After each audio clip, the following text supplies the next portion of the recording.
Assalamualaikum warahmatullahi wabarakatuh. Alhamdulillah. Sekali lagi alhamdulillah.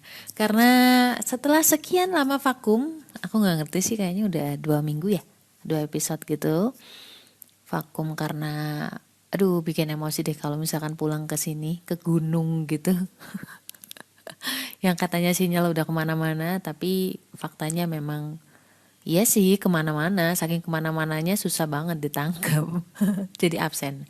So sorry Dori Mori Strawberry. Untuk kali ini aku bakal ngomongin tentang asal muasal penelitian tentang karakter golongan darah.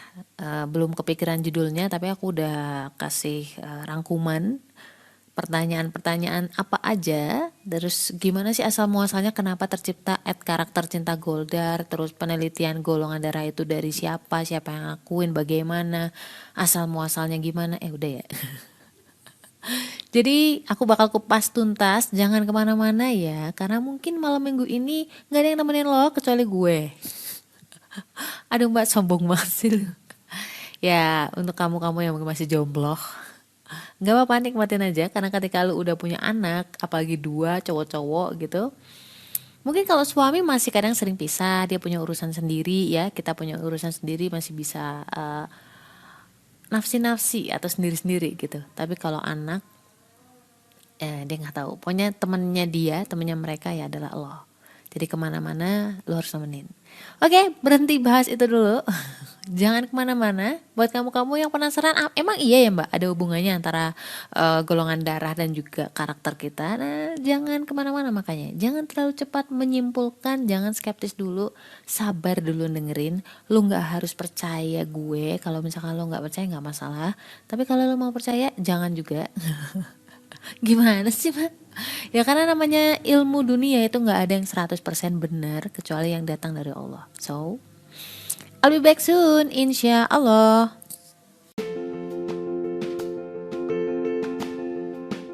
Pengen naklukin diri sendiri atau pengen naklukin hati golongan darah B, wajib banget baca. Jangan deketin golongan darah B sebelum miliki buku Beauty in Abyss ini. Tenang aja, karena bahasanya tuh bukan yang ilmiah-ilmiah banget. Ada cerita, ada narasi, tapi nggak sepanjang novel-novel drama atau sastra. Cuman 25.000. Link pembelian terlampir nih.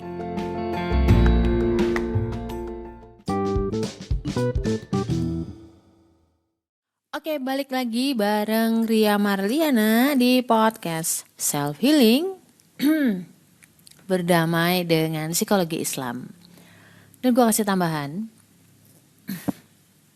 dan juga plus karakter berdasarkan golongan darah. Apa ya? Kepribadian atau apa? Memahami diri berdasarkan golongan darah. Nah, ini banyak banget yang kontroversi.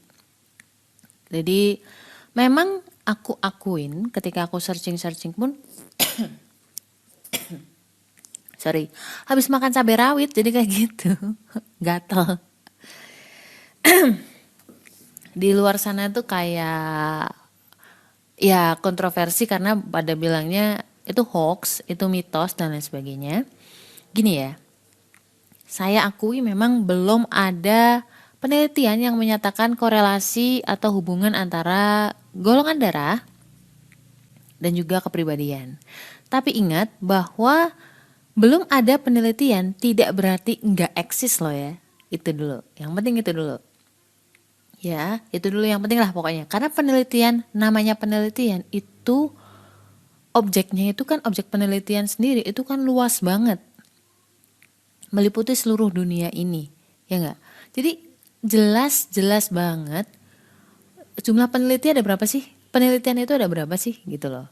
Dan ingat ya bahwa kepribadian itu tuh banyak banget faktor pembentuknya. Oke, jadi kita nggak bisa bilang bahwa golongan darah itu berpengaruh 100% kepada kepribadian kamu, dan kamu. Oke, itu dulu yang penting. Jadi belum ada penelitian yang membuktikan, bukan berarti tidak ada atau tidak eksis. Dan aku juga belum update lagi ya, barangkali sudah ada penelitian yang mendekati pembuktian dan lain sebagainya. Yang pasti kita nggak bisa, walaupun nanti ada yang bilang ada membuktikan korelasi misalkan, kita nggak bisa klaim 100%. Science pun bilang bahwa science itu nggak berani klaim 100%. Yang kalian bilang eksak itu, Nah, oke. Jadi ini sebenarnya gini ya, asal muasal episode ini adalah ketika kemarin ada yang curhat sama gue, terus dia nanya kan, aku nebak nih ketika ada orang ngobrol awal gitu ya, kenalan gitu kan, minta izin curhat dan lain sebagainya, biasanya aku pasti nanya dulu, dalam benak aku udah ada tebakan nih, oh ini kalau gak golongan darah ini gitu kan, cuma aku diam. Aku coba nanya dulu ke dia, golongan darahnya apa ya kalau boleh tahu gitu. Dan beberapa yang menjawab, mostly 90% aku nebak tuh benar. Karena memang otak manusia itu kan sebenarnya berhubungan sama bagaimana cara kita ngomong ya. Misalkan orang yang ngomongnya runut itu memang sistematis otaknya. Termasuk orang yang acak seperti aku ini juga karena otakku acak. Bukan amburadul, tetapi menyusunnya itu butuh effort gitu loh, ya nggak? Untuk mengorganize-nya itu butuh effort. Nah, dan rata-rata tadi ya balik lagi. Dan rata-rata tebakan aku benar. Atau misalkan kayak ada kasus gitu ya, aku nggak nanya di awal, tapi kadang-kadang ketika kasusnya udah selesai, aku udah analisa gitu. Terus boleh tahu nggak golongan darah pasangan kamu siapa, apa gitu. Terus golongan darah kamu apa? Oh, terus aku mulai paham nih kenapa misunderstandingnya di mana. Terus kira-kira tebakan-tebakannya mulai mengarah dan alhamdulillah agak membantu sih. Seenggaknya ada titik terang lah kenapa sih sampai harus kayak gitu, kenapa sih laki-lakinya kayak gitu. Nah, gitulah. Berasal dari situ ada juga yang nanya, itu gimana sih Mbak? Eh, siapa sih Mbak yang meneliti? Nah, yang pertama adalah siapa sih Mbak yang meneliti, terus terang ini penelitian gue lakuin sendiri. Walaupun ketika bukan berarti aku sendirian banget gitu, enggak, tetapi aku banyak diskusi dengan orang. Kebetulan ya, temanku tuh banyak. Dan kita biasa, entah kenapa banyak orang suka banget curhat sama gua gitu. Jadi nggak tahu kenapa kayak ngelihat muka aku pengen pengen nyampah aja. Gue gak ngerti kenapa. Tetapi aku kalau misalkan ada orang curhat itu, aku berusaha banget memposisikan diriku di dia dan menahan banget untuk judging atau tiba-tiba bilang, ah lu salah gitu, nggak kayak gitu. Itu tahan dulu sebelum dia percaya sama kamu. Misalkan ada orang curhat sama kamu nih, tahan dulu, jangan menghakimi, jangan bilang lu salah lo gitu. Tahan dulu, bikin dia percaya dulu, nyaman dulu, dengerin dulu gitu, baru nanti diarahin. Kalau udah percaya, dia udah nyaman, bolehlah kamu ini cekokin prinsip-prinsip hidup kamu. Oke, tadi ya, yang pertama adalah siapa sih yang ngelakuin, aku, terus terang. Sejak kapan? Kurang lebih sejak akhir tahun 2011 atau 2012. Dan awalnya sih aku sebenarnya nggak terlalu ngereken ya. Ngereken tuh apa sih? Oi. Ngereken tuh kayak peduli banget dengan zodiak lah. Apa kalau zodiak terus terang aku udah tutup buku di situ karena aku udah tahu kuncinya gitu. Dan terlalu jauh ya, kalau sampai diteliti itu terlalu jauh. Kaitannya susah banget gitu. Kalau golongan darah kan ada di diri kita, ya nggak? Dan masih bisa dijelasin secara sains gitu loh intinya. Terus asal muasalnya gimana Mbak kok sampai tertarik gitu ya. Jadi terus terang banget ya, di awal-awal nikah siapapun lah ya pasti sering bentrok karena kita kan udah mungkin serumah atau sering-sering nggak. Kalau aku terus terang sama orang-orang kerjaan ya memang sering bentrok sih, tapi gue nggak pernah mikirin gitu. Cuma ketika aku udah nikah, mau nggak mau kan dia jadi orang penting gue gitu kan, suamiku kan jadi orang yang penting. Dan ketika baca di bawah usia pernikahan 5 tahun itu sering banget ada cekcok, dan itu ujian besar buat pernikahan. Terus aku mulai sadar, iya ya, oh sekarang aku paham nih gitu loh. Ternyata memang ada hal yang berbeda, otak yang berbeda antara aku sama suamiku misalkan. Dan sebenarnya bukan hal yang sangat krusial sebenarnya, kalau ditarik akarnya itu sebenarnya sepele gitu. Kadang-kadang kan mikir, ya ampun hal sepele kayak gini aja bisa jadi ribut, terus bisa jadi perang dingin gitu kan, nggak enak ya yang namanya rumah tangga sering cekcok gitu. Nah akhirnya aku mulai cari tahu tentang perbedaan karakter manusia. Nah ada yang melankolis, koleris, ya sanguin, plekmatis, itu mungkin udah common banget buat kalian semua. Yaitu sebenarnya kan pengklasifikasian aja sih, pengklasifikasian dari beberapa perilaku yang terlihat dari luar, ya enggak? Nah, aku udah baca itu udah lama sebenarnya, tapi itu masih nggak ngeklik gitu di gue. Cielah ngeklik. Akhirnya aku coba iseng nih gitu. Ada temanku nyeletuk nih, namanya Mita, kan dulu masih di Padi kalau nggak salah. Jadi bilang, iya itu tuh ada komiknya loh sis gitu kan. Kepo lah aku baca-baca gitu. Ada benernya sih, terus terang ada benernya. Cuman memang masih terlalu general gitu loh. Nah, aku mulai melakukan penelitian sendiri sih nih, misalkan kayak kenapa sih golongan darah B itu sukanya yang simple-simple, kenapa sih golongan darah B itu pelupa banget, kenapa sih golongan darah O itu orangnya ngomelan atau apa kayak gitu. Dan itu aku kasih penelitian itu dari lama, dan hampir setiap ketemu orang tuh gue tanyain gitu. Semua teman-temanku lah aku tanyain golongan darahmu apa sih gitu kan, tanpa curiga, mereka kan jujur aja. Dan aku kadang-kadang bikin semacam tes gitu, sosial eksperimen gitu. Oh, komentarnya kok antara golongan darah B itu rata-rata sama ya, seragam gitu kan. Selain juga aku belajar tentang psikologi itu sendiri, di luar psikologi Islam waktu itu. Dan alhamdulillah aku mulai memahami isi kepala suami gue dan isi kepala diriku sendiri. Dan dari situ aku mulai paham bahwa aku tidak bisa menjadi pribadi seperti dia, pun sebaliknya, karena memang otaknya itu ada hal-hal yang itu nggak bisa di apa ya, misalkan kayak aku orangnya kan, kalau golongan darah B itu rata-rata kan orangnya melihat dari hal-hal yang besar dulu, terus detail itu kadang lemah di situ, nggak inget gitu. Nah ini kelemahan, tapi aku bisa manage itu, artinya misalkan aku catet, aku taruh di scheduler atau apa. Nah misalkan kayak golongan darah O kayak suamiku itu terlalu detail, kadang terlalu perasa gitu ya. Itu juga kadang-kadang mau nggak mau kita harus sering ngobrol, karena orang-orang yang dipendem, dibatin doang gitu, itu juga penyakit. Nah caranya dipancing kayak gitu. Ya adalah kayak gitu-gitu. Tapi kayak dari sistem kerja otak tuh ada yang seragam. Nah, aku mencoba mengklasifikasikan itu berdasarkan golongan darah. Kerja otak dulu sih. Kenapa sih? Nah, aku akan bertanya kenapa sih? Jadi nggak berhenti di golongan darah B orangnya simple gitu. Enggak. Kenapa orangnya simple? Terus larilah ke kinerja otak kan. Oh, ternyata golongan darah B itu terlalu cepat ya, otaknya terlalu cepat kalau misalkan memproses sesuatu. Makanya hal-hal detail itu kadang miss gitu loh.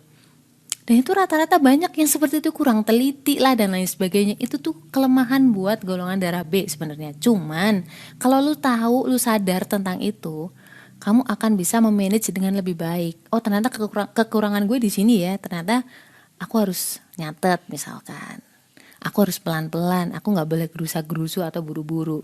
Misalkan seperti itu. Jadi memang ada kaitannya dengan kinerja otak yang selama hampir berapa nih? 10 tahun ini aku ngelihatnya itu ya kayak gitu. Mayoritas klasifikasi yang aku bikin dari golongan darah itu kinerja otaknya mirip-mirip. Golongan darah O yang detail, misalkan ada sebuah artikel dia baca tuh semuanya, dan dia mayoritas golongan darah O adalah orang yang paling ingat detail per detail kata-katanya. Itu. Ya, kalau lo mau lebih tahu tentang golongan darah, aku udah bikin rangkumannya di Instagram @karaktercintagoldar. Kamu bisa cek ke sana. Dan kemudian aku kembangin lagi ketika menjadi sebuah pasangan, apa sih plus minusnya gitu. Terus misalkan udah ketahuan nih minusnya, kamu harus gimana sih menghadapi si dia misalkan. Nah itu alhamdulillah ya nggak cuma ngebantu aku sendiri, tapi juga teman-teman yang lain seperti itu. Udah ya, bagaimana awal muasalnya udah kejawab ya, karena sering ribut ya terus terang. Dan jangan salah, pengklasifikasian karakter manusia itu nggak cuma berdasarkan koleris dan lain sebagainya, ada banyak banget, bahkan ada yang 300 sifat, ada yang 16 personalities, ada yang MBTI kalau nggak salah tuh, terus ada yang 5 sifat dasar. Tapi lagi-lagi bahwa nggak ada yang mutlak 100% seperti itu. Memang bawaannya seperti itu, misalkan kayak golongan darah B bawaannya sukanya emosi gitu, nggak sabaran gitu kan. Tapi kan itu pilihan ketika kamu bisa memanage itu jadi lebih baik, ya nggak? Jadi misalkan nggak sabaran, kamu bisa manage ke olahraga atau apapun itulah. Dan itu bisa kamu adjust sendiri. Lanjut lagi ya. Oh yang udah terjawab ya, karena ada pertanyaan gimana sih nganalisanya gitu. Siapa aja sih ya Mbak yang dianalisis gitu. Terus terang dulu aku kerja kan pindah-pindah ya dari bank yang satu, cabang yang satu ke cabang yang lain, dan itu berbagai kota. Jadi aku bisa ngebaca nih. Kebetulan aku bisa ngebaca orang. Sombong. Jadi sebelum aku tahu golongan darah, karena aku suka merhatiin orang. Jadi orangnya gini gini gini. Agak mind reading sih, tapi terus terang itu membuatku agak berhati-hati sama orang. Artinya jangan terlalu orangnya misalkan perasa ya, ya jangan ngomongnya, jangan sembarangan kayak gitu. Jadi hati-hati. Kebetulan dari satu cabang ke cabang yang lain pindah-pindah. Kebetulan juga aku jadi tempat sampah orang, atau aku kadang-kadang juga nyampah sih. Dan mungkin ada sekitar 300-an orang waktu itu sebelum ada online. Dan kemudian ada Instagram juga, para follower itu juga kadang-kadang ada yang curhat, ada yang nanya. Banyak banget sih sebenarnya. Dan terus terang follower-follower di Instagram itu ngebantu banget untuk kita bedah kasus, karena terus terang nggak cuma gue sendiri, sekarang ada banyak teman-teman yang lain yang ngebantu untuk jadi admin seperti itu. Tantangannya, nah ini dia, ini yang terakhir. Semoga ini juga ada pencerahannya ya, bahwa tantangannya adalah ketika orang tuh langsung ngejudge kita dengan kata-kata musyrik, syirik dan lain sebagainya. Karena mereka tidak membaca yang saya baca, which is aku juga ngebaca buku psikologi, aku ngebaca tentang sebelumnya jauh-jauh hari, aku juga udah tahu namanya zodiak dan sebagainya. Akan jadi syirik ketika aku bilang bahwa golongan darah A dan golongan darah B nggak cocok. Itu akan jadi syirik, dan aku akan jadi musyrik atau syirik sih ketika aku bilang bahwa ini kebenaran 100%. Enggak. Ya namanya kerja otak itu kan bisa ada polanya gitu loh. Kalau lu belajar tentang biologi, kamu belajar tentang psikologi, kamu bisa menerima tentang klasifikasi karakter berdasarkan golongan darah. Which is itu nggak selalu benar. Misalkan kayak 100% benar. Misalkan ya kayak golongan darah AB gitu. Orangnya nggak bertanggung jawab. Nggak kayak gitu juga. Masalah tanggung jawab itu adalah masalah kedewasaan seseorang. Nah, kalau kedewasaan seseorang itu tidak serta-merta keturunan, tetapi itu pilihan dari kalian. Sama juga dengan iman, sama juga dengan percaya, dan kedewasaan yang lain. Oke? Jadi kira-kira gitu. Mungkin kamu bisa klik di link di Instagram aku @riamarliana87. Coba aja di situlah pokoknya. Atau yang lain. Semoga kalian enggak bertanya-tanya lagi. Karena gini ya, aku berangkat dari satu hal, bahwa psikologi itu tidak akan terlepas dari fisik. Ya, berarti apa yang ada dalam tubuh kita itu tetap terkoneksi satu ilmu yang tujuannya pasti ke Tuhan. Ya enggak? Jadi misalkan kayak lu psikosomatik ya. Penyakit psikosomatik itu kan belum lama. Jadi misalkan lu saking stresnya itu bisa merembet ke penyakit fisik. Begitupun sebaliknya, ketika lu lelah banget itu mau gak mau kan kamu jadi psikologinya agak mudah marah, ya enggak? Itu pasti ada koneksinya, ya enggak? Makanya aku tetap berkeyakinan bahwa sebenarnya antara psikologi dan juga body, di dalam hal ini aku lebih spesifik ke golongan darah, pasti ada kaitannya. Tuhan tidak akan menciptakan segala sesuatu itu terpisah-pisah, pasti ada korelasinya satu dengan yang lain. Tidak lain dan tidak bukan, tujuannya adalah untuk mendekatkan kita semua ke Allah. Oke? Kita kira gitu dulu. So, insya Allah minggu depan aku bakal ngepost lagi tentang difitnah, ya kan, menghadapi berdamai dengan fitnah. Oke. So apapun masalahnya, jangan lupa berdoa, minta dikuatin, stay strong, and assalamualaikum warahmatullahi wabarakatuh.